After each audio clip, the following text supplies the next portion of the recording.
बीते कुछ ही दिन हुए हैं और एक नई कंट्रोवर्सी ने भारत की सियासत और कानून को फिर से जगा दिया है। तमिलनाडु असेंबली ने वक्फ अमेंडमेंट बिल 2024 के खिलाफ रिजोल्यूशन पास किया है और असाउद्दीन ओवैसी से लेकर all India Muslim personal law board तक सभी का गुस्सा आसमान छू रहा है। लेकिन ये बिल है क्या? क्यों कह रहे हैं लोग कि ये मुस्लिम कम्युनिटी के रिलीजियस राइट्स पे डायरेक्ट अटैक है? और क्या ये सच में आर्टिकल 26 का वायलेशन है? चलिए आज लॉ चक्रा पर करते हैं इस पूरी कंट्रोवर्सी का पोस्टमार्टम। सबसे पहले बात करते हैं इस केस के फ्रेश अपडेट की। 27 मार्च 2025 को तमिलनाडु लेजिस्लेटिव असेंबली ने एक स्ट्रॉन्ग पॉलिटिकल मैसेज दिया जब उन्होंने यूनियन गवर्नमेंट से डिमांड की कि वक्फ अमेंडमेंट बिल 2024 को तुरंत विड्रॉ किया जाए। CM MK. स्टालिन ने रेजोल्यूशन इंट्रोड्यूस करते हुए कहा कि ये बिल नॉट ओनली अनकॉन्स्टिट्यूशनल है बल्कि एक सिस्टमैटिक डिस्क्रिमिनेशन है माइनॉरिटीज और नॉन बीजेपी रूल्ड स्टेट्स के खिलाफ। उनका कहना था ये सिर्फ एक लीगल अमेंडमेंट नहीं बल्कि मुस्लिम कम्युनिटी के रिलीजियस और प्रॉपर्टी राइट्स पे अटैक है। और यही नहीं,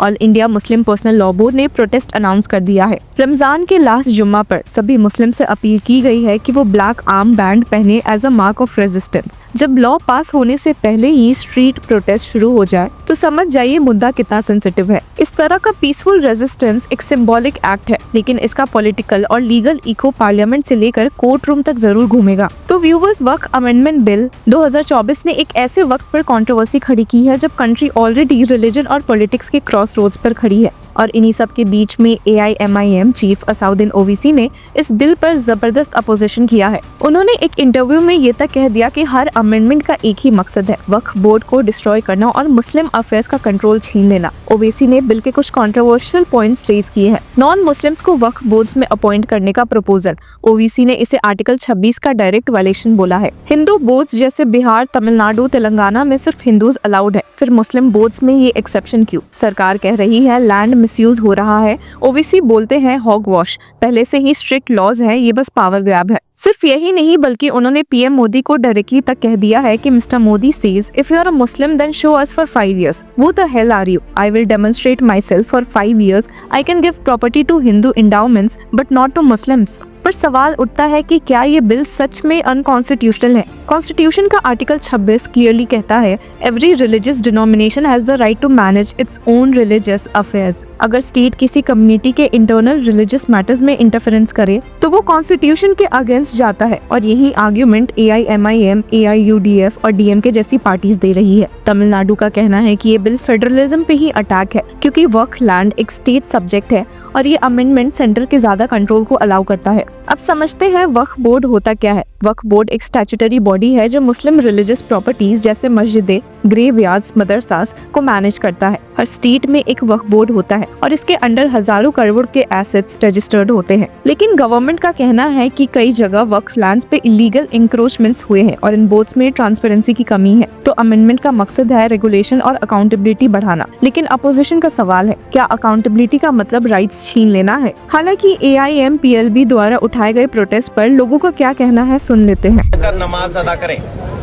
देखिए, आज अलविदा की नमाज है। ये एक बहुत ऑस्पिशियस प्रेयर का डे होता है। पूरे एक माह रमजान का रोज़ा रखते हैं और ये आखिरी फ्राइडे की अलविदा की है। तो ये पॉयस एक प्रेयर है और उसमें All India Muslim personal law board काली पट्टी बांधने के लिए कह रहा है। क्या ये ट्रेड यूनियन है क्या? और काली पट्टी बांध करके किसके खिलाफ प्रोटेस्ट? जब आप जा रहे हैं एक प्रार्थना करने गॉड के या अल्लाह के नाम और उस समय आपसे कहा जा रहा काली पट्टी बांधिए, तो उनके खिलाफ मतलब काली पट्टी बांध करके आप प्रेयर ऑफर करने के लिए कह रहे हैं या देश में अव्यवस्था फैलाने की कोशिश कर रहे हैं? आज कम से कम इस अलविदा की नमाज पे जो उन्होंने किया है ये शर्मसार करने वाला। एक तरफ वो मजहब के और मुस्लिम तंजीमों की नुमाइंदगी करते हैं और दूसरी तरफ कम से कम रमज़ान जैसे महीने का एक इतना पवित्र त्यौहार, उसमें भी राजनीति कर रहे हैं, काली पट्टी बांधने की बात कर रहे हैं और राजनीति लगातार कर रहे हैं। चाहे पटना में धरने पे गए हों, चाहे जंतर मंतर पे किया हो, चाहे उस पे किया हो। मैं कहता हूँ कि आखिर ये राजनीति क्यों हो रही है? अभी तो अमेंडेड बिल भी नहीं आया है। अमेंडेड बिल लोकसभा में आएगा और सरकार ने बार बार कहा कि हम एक बेहतर वक्त के लिए बिल ला रहे हैं जिससे कि गरीब, पसमानदा, आम बच्चों को, ख़वातीन, महिलाओं को फ़ायदा हो। उस फ़ायदे के लिए ला रहे हैं। बिल आ जाए, पास हो जाए, उसके बाद अगर वो किसी बात से उनको लगे कि किसी अमेंडमेंट से नुकसान हो रहा तब तो प्रोटेस्ट करना चाहिए। मुझे लगता है कि केवल राजनीति कर रहे हैं, देश के मुसलमानों को गुमराह करने की कोशिश कर रहे हैं, आंदोलन पैदा करने की कोशिश कर रहे हैं, नफरत पैदा करने की कोशिश कर रहे हैं। ममता बनर्जी के खिलाफ मुझे आश्चर्य होता है कि क्यों जा रही है।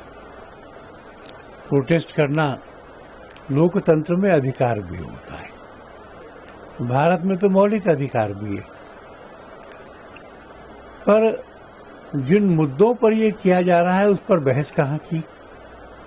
जेपीसी ने की, देश भर में जाकर की, और फिर सबकी बात करके ये पाया कि ये जो वक्फ का अमेंडमेंट एक्ट है, ये तो मुस्लिम समाज की बेहतरी के लिए है, वक्फ की प्रॉपर्टीज की सुरक्षा के लिए है, वक्फ का पैसा जरूरतमंद महिलाओं बच्चों को मिले इसके लिए है, और इसलिए जेपीसी ने भी निर्णय दिया है। लोकसभा राज्यसभा में भी इस पर विचार होगा, अपनी बात वहां कहने का फोरम है। मैं समझता हूं कि अगर मुस्लिम समाज बहकावे में नहीं आए, ईमानदारी से सोचे, तो उसको लगेगा कि वक्फ माने जो संपत्ति अल्लाह को दी है, धार्मिक कामों के लिए दिए, वेलफेयर के लिए दिए, उसका सही उपयोग हो, इस एक्ट का यही मंशा है।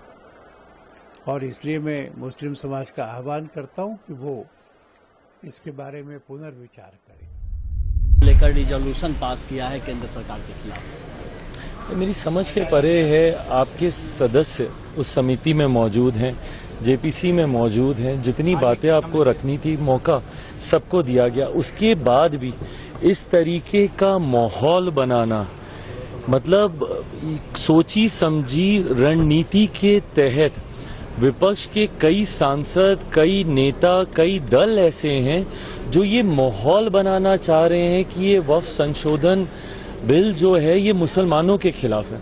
मेरी समझ के परे है कि इस तरीके से मुसलमानों के बीच में आप अपनी राजनीतिक रोटियां सेकने की सोच से, और कौन कौन से दल नहीं है, कांग्रेस जैसी पार्टियां, राजद जैसी पार्टियां, सपा जैसी पार्टियां, सच्चर कमेटी की रिपोर्ट 2006 में आई थी मुसलमानों के हालातों को बताती हुई। 2006 से पहले अधिकांश समय किन लोगों की सरकारें थी? केंद्र की अगर आप बात कर लें, कांग्रेस और कांग्रेस समर्थक सरकारें थी। मैं अगर अपने राज्य बिहार की बात करूं तो अब आपका क्या मानना है? क्या गवर्नमेंट सच में ट्रांसपेरेंसी चाहती है या कंट्रोल? क्या आर्टिकल 26 के राइट्स की डिसरिगार्ड हो रही है? और क्या वक्फ प्रॉपर्टीज के अराउंड फ्यूचर में और लीगल लड़ाइयाँ देखने को मिलेगी? कमेंट सेक्शन में बताएं, क्या आप इस बिल के सपोर्ट में है या अपोजिशन में? अगर आपको ये वीडियो इन्फॉर्मेटिव लगा तो जरूर लाइक करें, शेयर करें और सब्सक्राइब करें लॉ चक्रा को।